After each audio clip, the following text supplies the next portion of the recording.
ଖ୍ରୀଷ୍ଟରେ ମୋର ପ୍ରିୟ ବନ୍ଧୁ, ସର୍ବପ୍ରଥମେ ସମସ୍ତଙ୍କୁ ମୋର ପ୍ରଭୁ ଯୀଶୁ ଖ୍ରୀଷ୍ଟଙ୍କ ବହୁମୂଲ୍ୟ ନାମରେ ପ୍ରେମ ନମସ୍କାର ଜଣାଏ।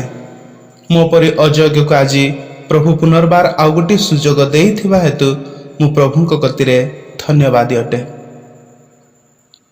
ଏହି ପୃଥିବୀ ଯେଉଁ ପୃଥିବୀରେ ଆମ୍ଭେମାନେ ବାସ କରୁଅଛୁ ତାହା ଚିରସ୍ଥାୟୀ ନୁହଁ। ଗୋଟିଏ ଦିନ ଏହା ଲୋପ ପାଇବ, ଏହାର ବିନାଶ ଘଟିବ। ଏଣୁ ଏ ପୃଥିବୀକୁ ବିଚାର ଓ ବିନାଶର ଦିନ ପର୍ଯ୍ୟନ୍ତ ସଞ୍ଚିତ ହୋଇ ଅଗ୍ନି ନିମନ୍ତେ ରଖାଯାଇଅଛି। କିନ୍ତୁ ବର୍ତ୍ତମାନ ଏହି ପୃଥିବୀରେ ଆମ୍ଭେମାନେ ଘଡ଼ିସନ୍ଧି ମୁହୂର୍ତ୍ତ ଦେଇ ଗତି କରୁଅଛୁ। ଯାହା ଜୀବନରେ କେବେ ଆଶା କରିନାହୁଁ ସେ ପ୍ରକାର ଘଟଣାମାନ ଘଟୁଅଛି, ଯାହା ମାନବ ସମାଜକୁ ଭୟଭୀତ କରୁଅଛି, ମାନବ ସମାଜକୁ ଚକିତ କରୁଅଛି, ଚିନ୍ତାଗ୍ରସ୍ତ କରୁଅଛି। ତାର ନିଦ ହଜିଯାଇଛି। ଯେଉଁଆଡ଼େ ଦେଖିଲେ ମଧ୍ୟ କରୋନାର ଭୟ ମନୁଷ୍ୟ ଜୀବନରେ ମାଡ଼ି ବସୁଛି। କରୋନାର ଭୟ ସକାଶୁ ମନୁଷ୍ୟ ନିଜର ଜୀବନକୁ ଦୁଃଖପୂର୍ଣ୍ଣ ଭାବରେ ଅତିବାହିତ କରୁଛି। କେଉଁଠାରେ ଟ୍ରେନ୍ ଆକ୍ସିଡେଣ୍ଟରେ ହଠାତ୍ ଏକ ସାଙ୍ଗରେ ଅନେକ ଲୋକ ମରୁଛନ୍ତି, ତ କେଉଁଠାରେ ଗ୍ୟାସ୍ ଲିକ୍ ହୋଇ ପ୍ରାଣ ହରାଉଛନ୍ତି, ତ ଅନ୍ୟ କେଉଁଠାରେ ବାତ୍ୟାରେ ଲୋକମାନେ କଷ୍ଟରେ ନିଜ ଜୀବନକୁ ଅତିବାହିତ କରୁଛନ୍ତି, ଅବା କେଉଁ କେଉଁ ସ୍ଥାନରେ ପଙ୍ଗପାଳ ଫସଲ ନଷ୍ଟ କରିଦେଉଛି। ଅକସ୍ମାତ୍ ଅଘଟଣ, ହଠାତ୍ ଅପ୍ରତ୍ୟାଶିତ ବିଷୟମାନ ଘଟୁଅଛି। ଭୟ ଲାଗୁଛି ଏ ପୃଥିବୀ ମଧ୍ୟରେ କିପରି ବଞ୍ଚିବି।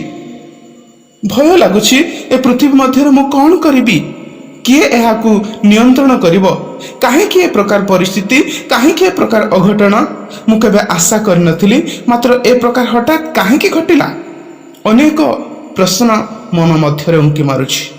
ମୋର ପ୍ରିୟ ବନ୍ଧୁ, ଈଶ୍ୱରଙ୍କ ବାକ୍ୟ ଆମକୁ କ'ଣ କୁହେ? ଈଶ୍ୱରଙ୍କର ବାକ୍ୟ ଆମମାନଙ୍କର ଏହି ଅପ୍ରତ୍ୟାଶିତ ସମୟରେ, ଏହି ହଠାତ୍ ଘଟୁଥିବା ସମୟରେ, ଅକସ୍ମାତ୍ ଘଟୁଥିବା ବିଷୟରେ ଈଶ୍ୱରଙ୍କର ବାକ୍ୟ ଆମମାନଙ୍କୁ କ'ଣ କୁହେ?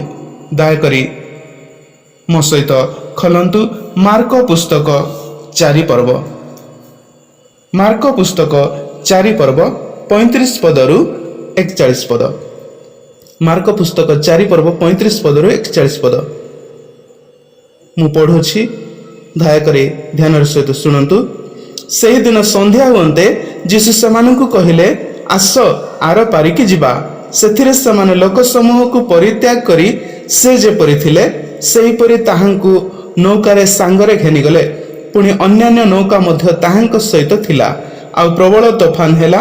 ପୁଣି ତରଙ୍ଗର ଆଘାତରେ ନୌକା ଜଳରେ ପୂର୍ଣ୍ଣ ହେବାକୁ ଲାଗିଲା। ସେତେବେଳେ ସେ ନୌକାର ପଛ ମଙ୍ଗରେ ମୁଚୁଳାରେ ମୁଣ୍ଡ ଦେଇ ଶୋଇ ପଡ଼ିଥିଲେ। ଆଉ ସେମାନେ ତାହାଙ୍କୁ ହଠାତ୍ କହିଲେ, ହେ ଗୁରୁ, ଆମ୍ଭେ ମଲୁ, ଆପଣଙ୍କର କ'ଣ ଚିନ୍ତା ନାହିଁ? ଏଥିରେ ଯୀଶୁ ଉଠି ପବନକୁ ଧମକ ଦେଇ ସମୁଦ୍ରକୁ କହିଲେ, ତୁ ନିହ, ଚୁପ୍ କର। ସେଥିରେ ପବନ ବନ୍ଦ ହେଲା ଓ ସବୁ ଧୀର ସ୍ଥିର ହେଲା। ପୁଣି ଯୀଶୁ ସେମାନଙ୍କୁ କହିଲେ, ତୁମେମାନେ କାହିଁକି ଏଡ଼େ ଭୀରୁ? ଏ କ'ଣ, ତୁମମାନଙ୍କର ବିଶ୍ୱାସ ନାହିଁ? ସେଥିରେ ସେମାନେ ଅତ୍ୟନ୍ତ ଭୀତ ହୋଇ ପରସ୍ପରକୁ କହିବାକୁ ଲାଗିଲେ, ଏ ତେବେ କିଏ ଯେ ପବନ ଓ ସମୁଦ୍ର ଉଭୟ ଏହାଙ୍କ ଆଜ୍ଞା ମାନନ୍ତି? ଏକଦା ସନ୍ଧ୍ୟା ସମୟରେ ପ୍ରଭୁ ଯୀଶୁ ତାଙ୍କ ଶିଷ୍ୟମାନଙ୍କୁ କହିଲେ, ଆସ ଆର ପାରିକୁ ଯିବା। ଆଉ ପ୍ରଭୁ ଯୀଶୁ ତାଙ୍କ ଶିଷ୍ୟମାନଙ୍କୁ ନେଇ ଲୋକ ସମୂହକୁ ସେ ପରିତ୍ୟାଗ କରି ସେ କ'ଣ କରୁଛନ୍ତି ନା ନୌକାରେ ଆର ପାରିକୁ ଯାଉଛନ୍ତି। କିନ୍ତୁ ଆର ପାରିକୁ ଯିବା ସମୟରେ ହଠାତ୍ ବିପଦ ଆସୁଛି। ଅକସ୍ମାତ୍ ଅଘଟଣ ଘଟୁଛି। କ'ଣ ନା ପ୍ରବଳ ତୋଫାନ ହେବାକୁ ଲାଗିଲା। ପୁଣି ତରଙ୍ଗର ଆଘାତରେ ନୌକା ଜଳରେ ପରିପୂର୍ଣ୍ଣ ହେବାକୁ ଲାଗିଲା। ସେତେବେଳେ ପ୍ରଭୁ ଯୀଶୁ କ'ଣ କରୁଛନ୍ତି ନା ନୌକାର ପଛ ମଙ୍ଗରେ ସେ ମୁଚୁଳାରେ ମୁଣ୍ଡ ଦେଇ ଶୋଇ ପଡ଼ିଛନ୍ତି। କିନ୍ତୁ ଶିଷ୍ୟମାନେ ହଠାତ୍ ସେହି ସମୟରେ ଭୟଭୀତ କରୁଛନ୍ତି। ଆଉ କହୁଛନ୍ତି, ହେ ଗୁରୁ, ଆମ୍ଭେ ମଲୁ, ଆପଣଙ୍କର କ'ଣ ଚିନ୍ତା ନାହିଁ? ସେଥିରେ ଯୀଶୁ ପବନକୁ ଧମକ ଦେଇ ସମୁଦ୍ରକୁ କହିଲେ ତୁନି ହୋ ଓ ଚୁପ୍ କର। ସେଥିରେ ସମସ୍ତ ବିଷୟ ଧୀର ସ୍ଥିର ହେଲା।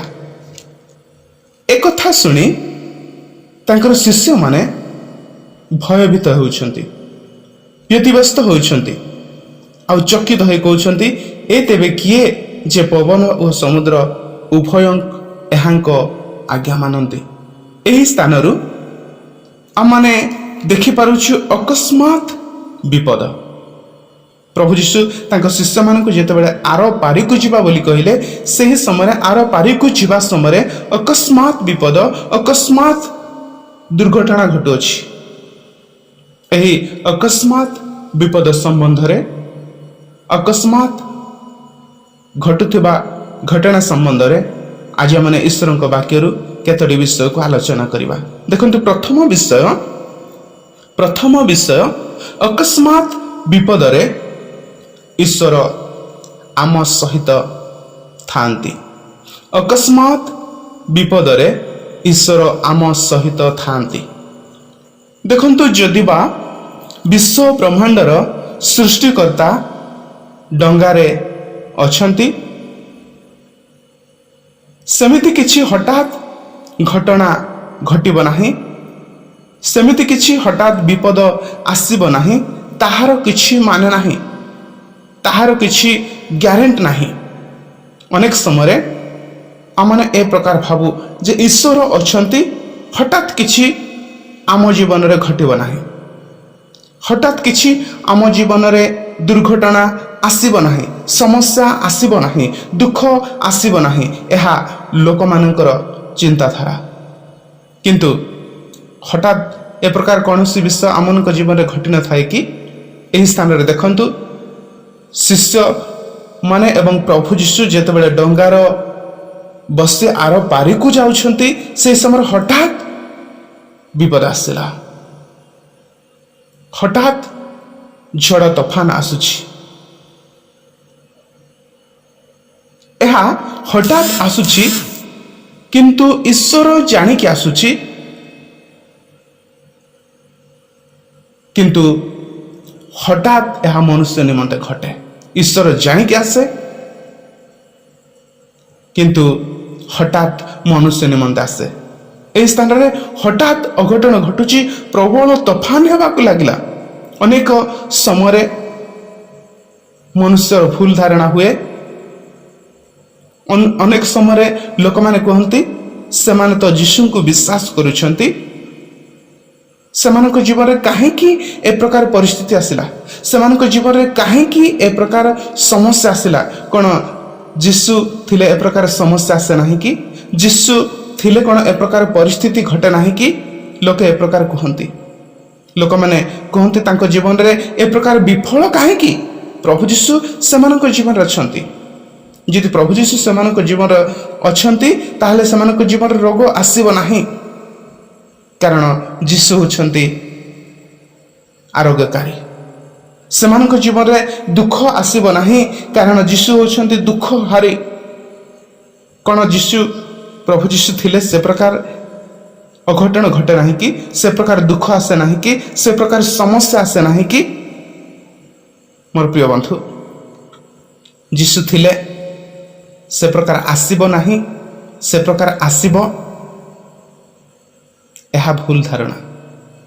ପ୍ରଭୁ ଯୀଶୁ ଥିଲେ ମଧ୍ୟ ସେହି ପ୍ରକାର ସମସ୍ୟା ଆସିବ।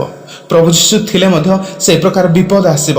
ପ୍ରଭୁ ଯୀଶୁ ଥିଲେ ମଧ୍ୟ ସେହି ପ୍ରକାର ରୋଗ ଆସିବ। କିନ୍ତୁ ଏହି କଥାକୁ ଅନ୍ୟମାନେ ଭିନ୍ନ ଅର୍ଥରେ ନେଇଥାନ୍ତି। ଦେଖନ୍ତୁ, ବାଇବଲ ମଧ୍ୟରେ ଅନେକ ସେବକ ଓ ସେବିକାମାନେ ସେମାନଙ୍କ ଜୀବନରେ ହଠାତ୍ କି ପ୍ରକାର ବିପଦ ଆସିଛି। ଯଦି ବା ଈଶ୍ୱର ଅଛନ୍ତି, ତଥାପି ସେମାନଙ୍କ ଜୀବନରେ ସେହି ପ୍ରକାର ସମସ୍ୟା ଆସିଛି। ଯୋସେଫ ଜଣେ ଧାର୍ମିକ ବ୍ୟକ୍ତି ଥିଲେ, ତଥାପି ତାଙ୍କ ଜୀବନରେ ସମସ୍ୟା ଆସିଲା, ଆଉ ସେ ଜେଲ ଗଲେ। ଆୟବଙ୍କ ପରି ପୃଥିବୀରେ କେହି ଧାର୍ମିକ ବ୍ୟକ୍ତି ନଥିଲେ, ତଥାପି ଆୟବ ନିଜ ଜୀବନରେ ସର୍ବହରା ହୋଇପଡ଼ିଲେ। ମୋସାଙ୍କ ପରି ପୃଥିବୀରେ କେହି ନମ୍ର ଲୋକ ନଥିଲେ, ତଥାପି ମୋସାଙ୍କୁ ପ୍ରଭୁ ହଠାତ୍ କହିଲେ ଯେ ତୁମେ ପ୍ରତିଗାତ ଦେଶକୁ ଯାଇପାରିବ ନାହିଁ।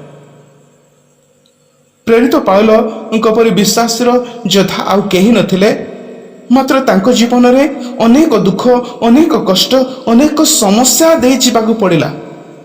ସେ 5 ଥର 39 ପ୍ରହାର, 2 ଥର ବେତ୍ରାଘାତ, ଥରେ ପ୍ରସ୍ତରାଘାତ, 3 ଥର ଜାହାଜ ଭଙ୍ଗ, ନଦୀର ବିପଦରେ, କ୍ଷୁଧା, ତୃଷା, ଉପବାସରେ ସେ ନିଜର ଜୀବନକୁ ଅତିବାହିତ କରୁଥିଲେ।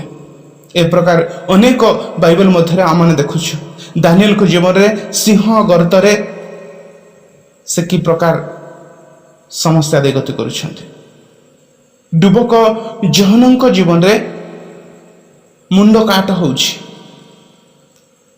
12 ଜଣ ଶିଷ୍ୟମାନେ ସମସ୍ତେ କିଏ କେଉଁ ପ୍ରକାରେ ଆଉ ସେମାନେ ମୃତ୍ୟୁର ଶିକାର ହେଉଛନ୍ତି।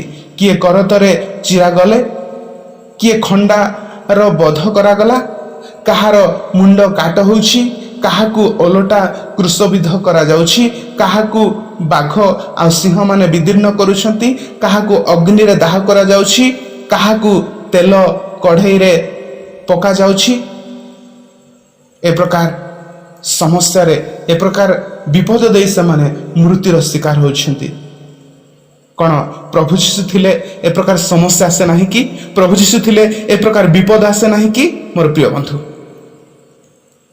ସେ ପ୍ରକାର ପରିସ୍ଥିତି ଆସିବ। ପ୍ରଭୁ ଯୀଶୁ କେବେ କହିନାହାନ୍ତି ଯେ ମୋତେ ବିଶ୍ୱାସ କଲେ, ମୋତେ ପରିତ୍ରାଣକର୍ତ୍ତା ରୂପେ ଗ୍ରହଣ କଲେ ଏ ପ୍ରକାର ସମସ୍ୟା ଆସିବ ନାହିଁ।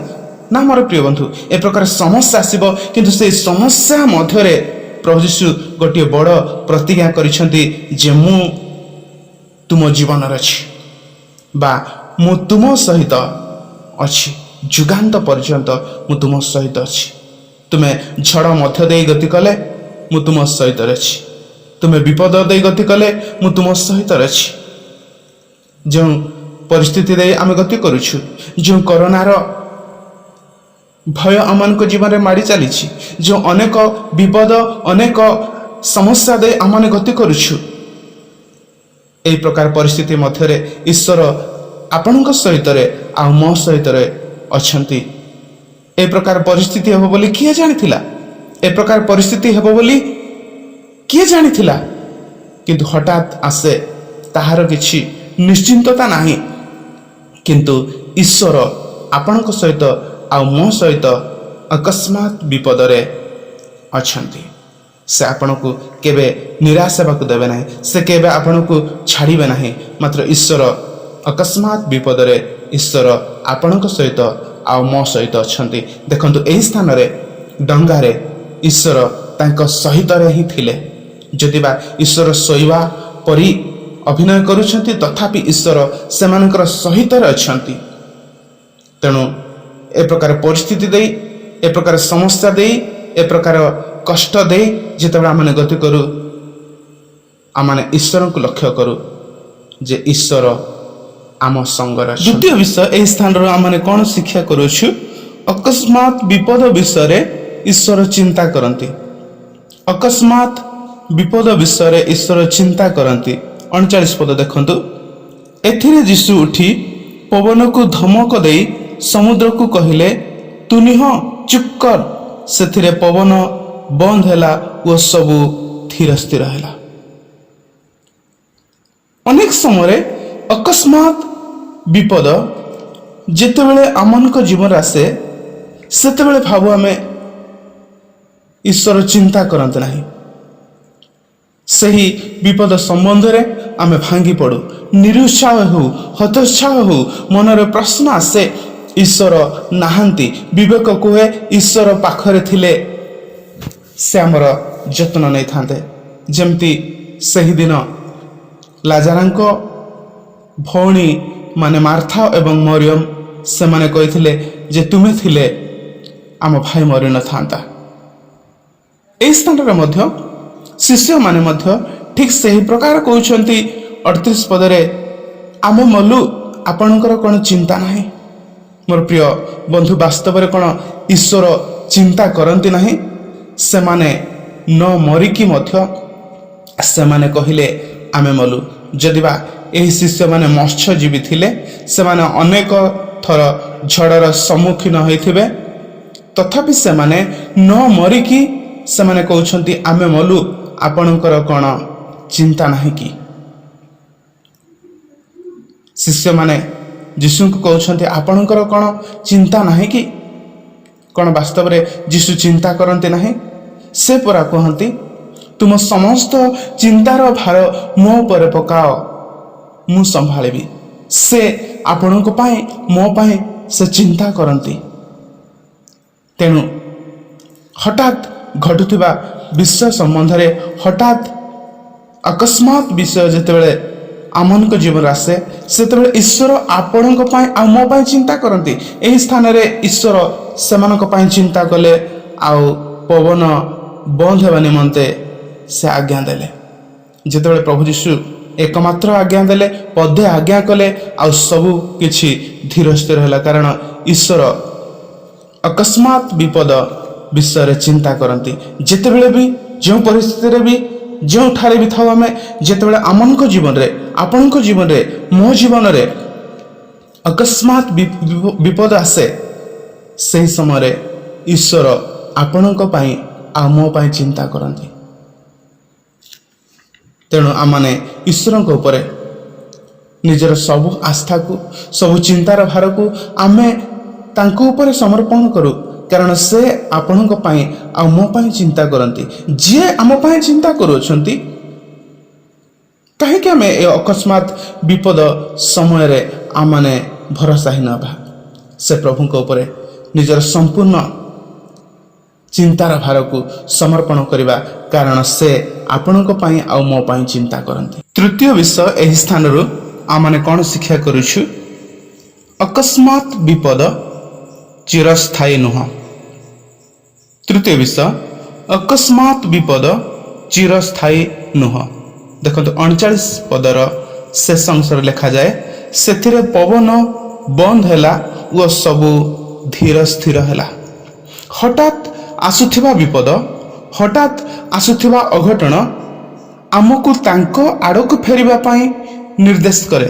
ଯେତେବେଳେ ଆମେ ତାଙ୍କୁ ଆମମାନଙ୍କର ଜୀବନକୁ ସମର୍ପଣ କରି ଆମେ ତାଙ୍କ ଆଡ଼କୁ ଆଉଜି ପଡ଼ୁ, ସେତେବେଳେ ଆମର ନିର୍ଭରଶୀଳତା ପ୍ରକାଶ ପାଏ। ଯେଉଁ ବିପଦର ସମ୍ମୁଖୀନ ହେଉ, ତାହା ଚିରସ୍ଥାୟୀ ହୋଇ ରହେ ନାହିଁ। ଝଡ଼ ଚିରସ୍ଥାୟୀ ନୁହଁ। ଅନେକ ସ୍ଥାନରେ, ଅନେକ ସମୟରେ, ଅନେକ ଦେଶରେ, ପୃଥିବୀର ଚାରିଆଡ଼େ ଝଡ଼ ବର୍ଷା ହୁଏ, କିନ୍ତୁ ଏହି ଝଡ଼ ଚିରସ୍ଥାୟୀ ହୋଇ ରହେ ନାହିଁ। ଗାଲିଲେର ସମୁଦ୍ରରେ ଅନେକ ସମୟରେ ପ୍ରାୟ ଅକସ୍ମାତ୍ ଏହି ଝଡ଼ ଆସେ, କିନ୍ତୁ ସେହି ଝଡ଼ ଚିରସ୍ଥାୟୀ ହୋଇ ରହିନଥାଏ। ଝଡ଼ ଆସେ, କିନ୍ତୁ ତାହା ଅନେକ ସମୟ ପର୍ଯ୍ୟନ୍ତ ରହେ ନାହିଁ, ଆଉ ତାହା ଅତି କ୍ଷଣକେ ମାତ୍ରେ ହୋଇ ତାହା ଚାଲିଯାଏ, ଅଧିକ ସମୟ ରୁହେ ନାହିଁ। ମୋର ପ୍ରିୟ ବନ୍ଧୁ, ଯେଉଁ ବିପଦର, ଯେଉଁ ସମସ୍ୟାର ସମ୍ମୁଖୀନ ହେଉ, ତାହା ଚିରସ୍ଥାୟୀ ହୋଇ ରୁହେ ନାହିଁ, ତାହା ଅସ୍ଥାୟୀ ଅଟେ। କିନ୍ତୁ ଏହି ଜଗତ ମଧ୍ୟରେ ଈଶ୍ୱରଙ୍କ ବାକ୍ୟ ସ୍ଥାୟୀ ଅଟେ, ସ୍ୱର୍ଗ ସ୍ଥାୟୀ ଅଟେ। ତାଙ୍କ ଆଡ଼କୁ ଦୃଷ୍ଟିପାତ କରୁ, କାରଣ ଯେଉଁ ବିପଦର ସମ୍ମୁଖୀନ ହେଉ, ଯେଉଁ ସମସ୍ୟାର ସମ୍ମୁଖୀନ ହେଉ, ଯେଉଁ ପ୍ରତିକୂଳ ପରିସ୍ଥିତି ଦେଇ ମଧ୍ୟ ଗତି କରୁ, ତାହା ଚିରସ୍ଥାୟୀ ନୁହେଁ। ଯେଉଁ ଅକସ୍ମାତ୍ ବିପଦ ଆମମାନଙ୍କ ଜୀବନରେ ଆସେ, ଆପଣଙ୍କ ଜୀବନରେ ଆସେ, ମୋ ଜୀବନରେ ଆସେ, ଆମେ ଭାବୁ ଏହା କେବେ ଯିବ, କିନ୍ତୁ ତାହା ଅଧିକ ଦିନ ରହିନଥାଏ, ତାହା ଚିରସ୍ଥାୟୀ ନୁହଁ। ଦେଖନ୍ତୁ ଚତୁର୍ଥ ବିଷୟ, ଏହି ସ୍ଥାନରେ ଆମମାନେ କ'ଣ ଶିକ୍ଷା କରୁଛୁ? ଚତୁର୍ଥ ବିଷୟ, ଭୟ ସ୍ଥାନରେ ବିଶ୍ୱାସକୁ ସ୍ଥାପନ କରନ୍ତୁ। ଅକସ୍ମାତ୍ ବିପଦ ସମୟରେ ଭୟ ସ୍ଥାନରେ ବିଶ୍ୱାସକୁ ସ୍ଥାପନ କରନ୍ତୁ। 40 ପଦ ଦେଖନ୍ତୁ, 40 ପଦ ଲେଖାଯାଏ, ପୁଣି ଯୀଶୁ ସେମାନଙ୍କୁ କହିଲେ, ତୁମେମାନେ କାହିଁକି ଏଡ଼େ ଭୀରୁ? ଏ କ'ଣ ତୁମମାନଙ୍କର ବିଶ୍ୱାସ ନାହିଁ? ଯଦି ବା ଶିଷ୍ୟମାନେ ମତ୍ସ୍ୟଜୀବୀ ଥିଲେ, ତଥାପି ସେମାନେ ଏହି ଝଡ଼ର ସମ୍ମୁଖୀନ ହେବା ସମୟରେ ଭୟଭୀତ ହେଲେ। କିନ୍ତୁ ପ୍ରଭୁ ଯୀଶୁ ସେମାନଙ୍କୁ କହିଲେ, ତୁମେ କାହିଁକି ଏଡ଼େ ଭୀରୁ, ଅର୍ଥାତ୍ ତୁମେ କାହିଁକି ଏଡ଼େ ଡରୁଆ ବା ଭୟାଳୁ ଅଟ? ଏ କ'ଣ ତୁମମାନଙ୍କର विश्वास नहीं। हाँ मोर प्रिय बंधु, विश्वास थिले भय सेमानक जीवन रे आसी न थांता। तेणु प्रभु यीशु कहिले, ए कौन तुमे डरुआ, तुमे काहे भय करुछ? भय जगार विश्वास को रखंतु, तेबे भय चली जीव। जदि भय आसीबो विश्वास रहिबो नाही। तेणु विश्वास जगार भय को स्थापन करंतु। ए अस्थायी पृथ्वी मध्य, ए अस्थायी जगत रे आमे माने वास करू। चारिआडे भय, केवल भय, भयर वातावरण खेली जाइछि। कोरोनार भय विश्व सारा माड़ी बसिछि। रोगर भय पृथ्वी रे सबु देश रे माड़ी बसिछि। मरण सबु देश रे घटुछि। जेतेबेले ए प्रकार परिस्थिति आसे, आमने भय को काढ़ी दे भय जगार आमने विश्वास को स्थापन करू। तेणु प्रभु यीशु कहले, तुम कहीं भीरु, ए कौन तुम मानकर विश्वास नहीं? कारण से जीवन रे विश्वास थिला, किंतु सही भय से जीवन रे जेतेबेले चली आसिला आ विश्वास तांको हृदय मध्यरु बाहरी जाउछि। जेतेबेले विश्वास हृदय रे रहिबो सेतेबेले भय चली जीवो। तेणु भय को बाहर करी आमने विश्वास को हृदय मध्यरे स्थापन करू। विश्वास को जेतेबेले आमने हृदय मध्य रखू सेतेबेले आमन को जीवन रु सही भय चली जीवो। ईश्वरंक वाक्य रे लिखा जाए, द्वितीय तिमोथी तार 1:7 द्वितीय तिमोथी तार 1:7 ईश्वर आमको भीरुतार आत्मा देई नाहंती, मात्र शक्ति, प्रेम और सुबुद्धिर आत्मा देई अछंती। मोर प्रिय बंधु, आमे कौन भय जगार विश्वास को स्थापन करवा कि? जदि विश्वास को स्थापन करवा तेबे अकस्मात विपदर सम्मुखीन होई परिबा। पंचम विषय एही स्थान रे माने कोन शिक्षा करू? पंचम विषय, अकस्मात विपद को ईश्वर नियंत्रण करती। अकस्मात विपद को ईश्वर नियंत्रण करती। 39 पद देखंतु, एथिरे यीशु उठी पवन को धमक दे समुद्र को कहिले, तू निह चुप कर। जेतेबेले एही प्रकार झड़ रूपक समस्या हठात आसे, ईश्वर एहाकु नियंत्रण करती। जे सृष्टि को नियंत्रण करती, जी नियंत्रण करता, से कौन नियंत्रण करिवे नहीं कि? से सकल विषय को नियंत्रण करती। जो पृथ्वी को से निर्माण करिसंती, जो ग्रह नक्षत्र सूर्य चंद्र को से तैयार करिसंती, आज पर्यंत ताहाकु से नियंत्रण करी से परिचालना करी आसी अछंती। आ निश्चय से आपणक जीवन रो आ मो जीवन रो अकस्मात विपद को मध्य से नियंत्रण करिवे। ईश्वर गोटे दिन सूर्य को नियंत्रण कले। सूर्य को नियंत्रण करने शक्ति कहार? केवल ईश्वरंकर। आ ईश्वर गोटे दिन सूर्य को से नियंत्रण कर से स्थगित कले। समुद्र को नियंत्रण करिवार शक्ति कहार अछि? केवल ईश्वर ही समुद्र को से नियंत्रण कले। संभव केवल ईश्वर पाखरे, कारण से नियंत्रणकारी अटंती। अकस्मात विपद को ईश्वर नियंत्रण करती। से जेतेबेले समुद्र को धमक देले, कहले तू निह चुप कर, आ सबु धीर स्थिर होला। कारण समुद्र एहांकर बा प्रभु यीशुंकर आज्ञा मानिला। सेमानंकर पूर्वरु जो भय थिला ताहा चली गला। नूतन भय सेमानंक जीवन रे आसिला। आ सेमाने कहले, ए तबे किए पवन और समुद्र एहांक आज्ञा मानती? अर्थात जो भय की सेमानंक जीवन रे पुनर्बार आसिला, ताहा सम्मान रो भय। ताहांक वाक्य रे जे शक्ति अछि एहा सेमाने जानि पारिले। सबु शांत हैला, डंगा बुड़िला नहीं। ईश्वर तांको समय समस्त विश्व को नियंत्रण करते। मोर प्रिय बंधु, अनेक समय आमने अकस्मात विपद समय आमने भावु एहाकु किए नियंत्रण करिवो? ଆଉ ସେହି ସମୟରେ ନିୟନ୍ତ୍ରଣ ହୋଇପାରେ ନାହିଁ, କିନ୍ତୁ ଈଶ୍ୱର ତାଙ୍କ ସମୟରେ ଯଥା ସମୟରେ ଠିକ୍ ସମୟରେ ଆଉ ସମସ୍ତ ବିଷୟକୁ ନିୟନ୍ତ୍ରଣ କରିବେ। ଏହି ସ୍ଥାନରେ ଡଙ୍ଗା ବୁଡ଼ିବା ଉପରେ ଥିଲା, କିନ୍ତୁ ଈଶ୍ୱର ନିୟନ୍ତ୍ରଣ କଲେ, କାରଣ ଅକସ୍ମାତ୍ ବିପଦ ଈଶ୍ୱରଙ୍କର ନିୟନ୍ତ୍ରଣାଧୀନ। ଦେଖନ୍ତୁ, ଷଷ୍ଠ ବିଷୟ ଏହି ସ୍ଥାନରେ ଆମେ କ'ଣ ଶିକ୍ଷା କରୁଅଛୁ? ଅକସ୍ମାତ୍ ବିପଦ ଆସିଲେ ମଧ୍ୟ ଈଶ୍ୱର ତାଙ୍କ ପ୍ରତିଜ୍ଞା ରକ୍ଷା କରନ୍ତି। ଅକସ୍ମାତ୍ ବିପଦ ଆସିଲେ ମଧ୍ୟ ଈଶ୍ୱର ତାଙ୍କ ପ୍ରତିଜ୍ଞା ରକ୍ଷା କରନ୍ତି। 35 ପଦରେ ଲେଖାଯାଏ, 35 ପଦ, ସେହିଦିନ ସନ୍ଧ୍ୟା ହୁଅନ୍ତେ ଯୀଶୁ ସେମାନଙ୍କୁ କହିଲେ, ଆସ ଆର ପାରିକି ଯିବା। ସେ ହେଉଛନ୍ତି ପ୍ରତିଜ୍ଞାକାରୀ। ଯାହା ସେ ପ୍ରତିଜ୍ଞା କରନ୍ତି ତାହା ସେ ନିଶ୍ଚୟ ପାଳନ କରନ୍ତି।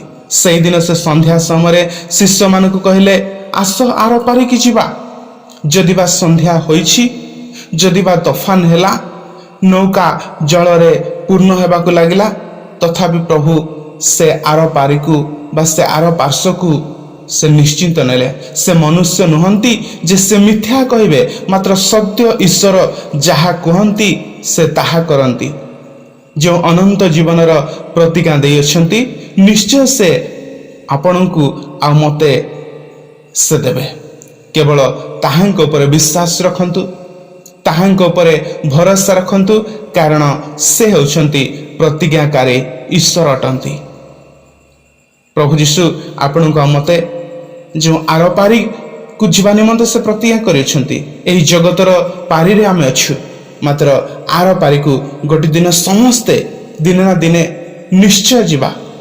ଆଉ ଅକସ୍ମାତ୍ ସେହି ବିପଦ ଆପଣଙ୍କ ଜୀବନରେ ଆଉ ମୋ ଜୀବନରେ ଆସିବ। କେତେବେଳେ ଆସିବ, କେଉଁ ପରିସ୍ଥିତିରେ ଆସିବ ଆମେ ଜାଣିନୁ, ମାତ୍ର ଅକସ୍ମାତ୍ ସେହି ମୃତ୍ୟୁ ଆସିବ।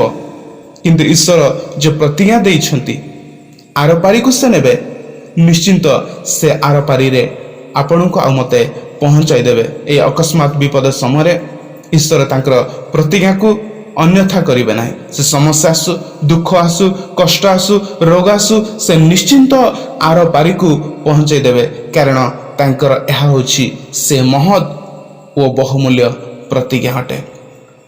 ଆଜି ଆମମାନେ ଏହି ସ୍ଥାନରୁ ଆମମାନେ 6ଟି ବିଷୟକୁ ଆମମାନେ ଶିକ୍ଷା କଲୁ। ଏହି ଘଟଣାରୁ ଆମମାନେ 6ଟି ବିଷୟକୁ ଦେଖିଲୁ।